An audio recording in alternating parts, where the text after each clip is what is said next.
Faris pun akhirnya meloncat dan berlari ke lantai 1 menemui teman kosnya yang bernama Kholik. Beruntungnya saat itu Kholik ini ada di kamarnya. "Lik, Kholik, bantuin gue dong, di depan kamar gue banyak banget kucing. Bantuin gue buat ngusirnya dong, Lik," kata si Faris. Si Kholik pun sudah siap dengan sapunya dan bergegas pergi ke lantai 2 buat mengusir para kucing itu. Tapi, jeng jeng jeng, anehnya kucing-kucing itu ternyata sudah menghilang. Cakaran yang tadi sempat dilihat Faris di depan pintu ini pun juga sudah tidak ada, alias menghilang. Wow, magic, seperti disulap ya. Bercanda guys, biar nggak tegang ya. Lanjut ya. "Loh, mana kucingnya, Riz? Kok nggak ada? Nggak ada apa-apa di sini," sahut si Kholik. Faris pun menjawab, "Tadi ada kok, banyak banget. Malah sempat gue usir, tapi mereka nggak pergi-pergi. Makanya gue samperin lo buat bantuin ngusir tuh kucing.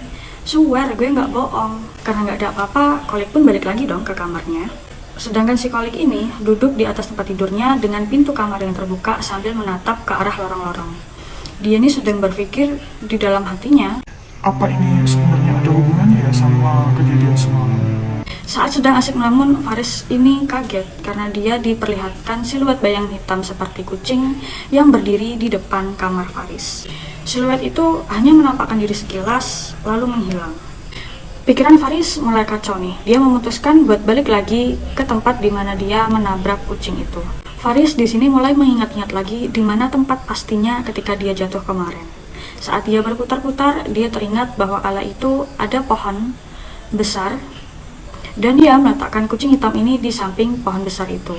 Dia menghampiri pohon itu dan benar, ternyata memang masih ada bercak-bercak darah ketika kucing hitam itu dipinggirkan sama si Faris. Tapi anehnya bangkai kucing ini tidak ada di situ.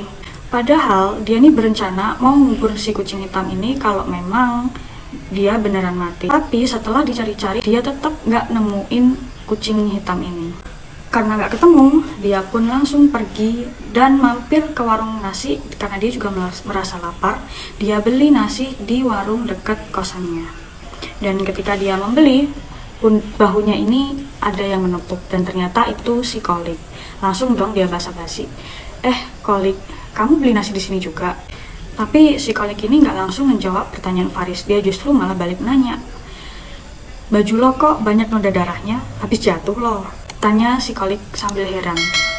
Faris pun heran dengan pertanyaan si Kholik. Dia langsung membawa makanannya itu dan cepat-cepat balik ke kamar kos untuk mengecek benar ada noda darah atau enggak di bajunya ini.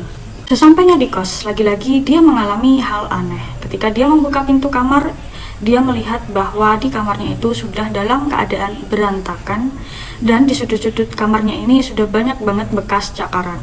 Tanpa memperdulikan hal itu, Faris pun langsung melepas kaosnya ini untuk melihat beneran ada noda darah atau enggak. Dan setelah dilihat ternyata bener dong, ada noda darah yang sudah mengering di kaos yang dia pakai tadi. Karena dia bingung harus apa, Faris pun langsung menelpon pacarnya bernama Disti. Dia ceritain semua kejadian yang dia alamin ke pacarnya. Dan pacarnya ini pun menjawab, "Gini aja Riz, gimana kalau nanti kita ketemuan sama Pak Deku ya? Pak Deku ini paham dengan ilmu-ilmu kebatinan." Faris dan Disti pun mulai membuat janji untuk ketemuan sehabis maghrib di rumah Disti. Namun, kemalangan justru terjadi pada Faris. Dalam perjalanan menuju rumahnya Disti, dia mengalami kecelakaan hingga akhirnya dia dilarikan ke rumah sakit. Motor yang dia kendarai menabrak beton pembatas jalan. Di sini pun Faris mengalami koma karena kepalanya mengalami benturan keras. Dan juga patah tulang mulai dari pinggul hingga ke kaki kanannya. Mendengar kabar kecelakaan Faris, sang pacar Disti bersama Pak D-nya langsung mengunjungi Faris ke rumah sakit. Di situ Pak D-nya berkata, "Aduh Dis, pacarmu ini sudah terlambat buat ditolong," kata Pak D-nya Disti sambil melihat keadaan Faris yang sudah tergeletak koma di rumah sakit. "Loh, maksudnya gimana Pak D?" tanya Disti. Dari penerawangan Pak D-nya ini, Pak D-nya berkata kepada Disti bahwa Faris sudah melakukan kesalahan besar karena menabrak seekor kucing berwarna hitam. Kucing ini bukanlah kucing hitam biasa. Namun, kucing tersebut merupakan jelmaan dari iblis yang saat itu tengah menyeberang jalan dan ditabrak oleh si Faris. Ayah dari jin tersebut merupakan sosok genderuwo, yang dimana si genderuwo ini tuh mau membalas dendam ke Faris karena sudah dianggap lalai dan tidak bertanggung jawab. Berdoa aja ya Dis, semoga Faris bisa segera sadar dan bisa cepat pulih, kata Pak D. Di sini Pak D-nya Disti pun ikut mendoakan Faris dan berusaha berkomunikasi dengan jin genderuwo ini agar Faris tidak dibawa ke alamnya.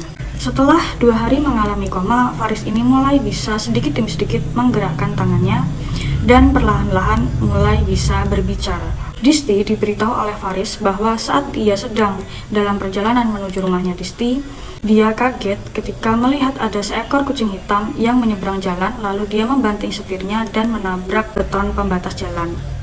Kemudian dia mulai melihat semuanya itu gelap dan udah nggak tahu apa yang terjadi setelah itu. Begitu dia membuka mata, Faris ini melihat dia sudah dikelilingi banyak sekali genderuwo bertubuh besar.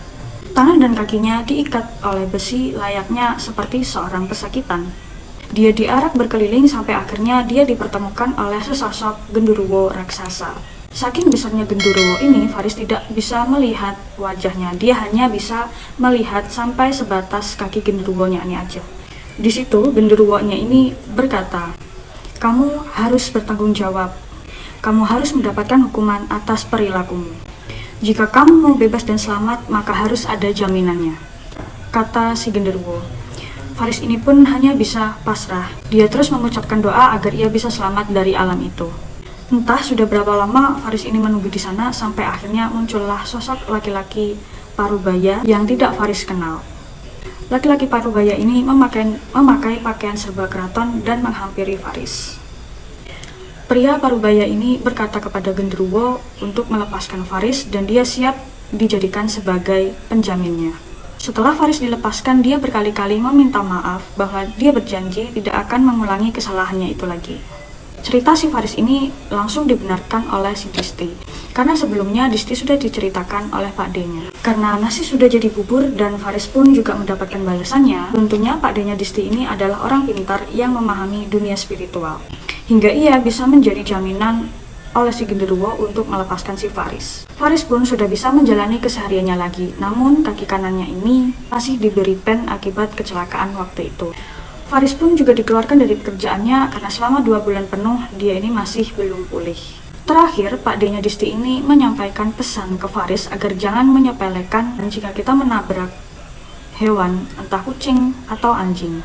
Di sini Pak D-nya berpesan kalau kita nabrak hewan, hendaknya kita itu langsung membawanya ke dokter hewan atau setidaknya kita obati sendiri. Dan kalau hewan yang kita tabrak ini meninggal, langsung segera kita kuburkan saat itu juga. Karena kita hidup di alam manusia dan memang berdampingan dekat dengan makhluk lain, dan bisa jadi hewan yang kita tabrak itu merupakan jelmaan dari bangsa jin. Kalau jelmaan jin ini tidak terima, seperti kasusnya Faris, nyawa kita pun bisa dijadikan sebagai jaminannya. Nah, oke guys, segitu dulu cerita hororku kali ini. Ngomong-ngomong, apakah kalian punya pengalaman yang sama setelah menabrak kucing seperti ceritanya si Faris ini? Komen-komen di bawah ya. By the way guys, ini tuh udah malam banget. Thank you buat yang udah nonton sampai selesai. Klik like dan share jika kamu suka sama video aku, dan subscribe serta loncengnya dinyalain biar kalian notice kalau aku upload video baru. Berhubung aku udah ngantuk, jadi aku cepet-cepet aja ya guys ya. Follow juga akun media sosialku di bawah. See you and bye-bye.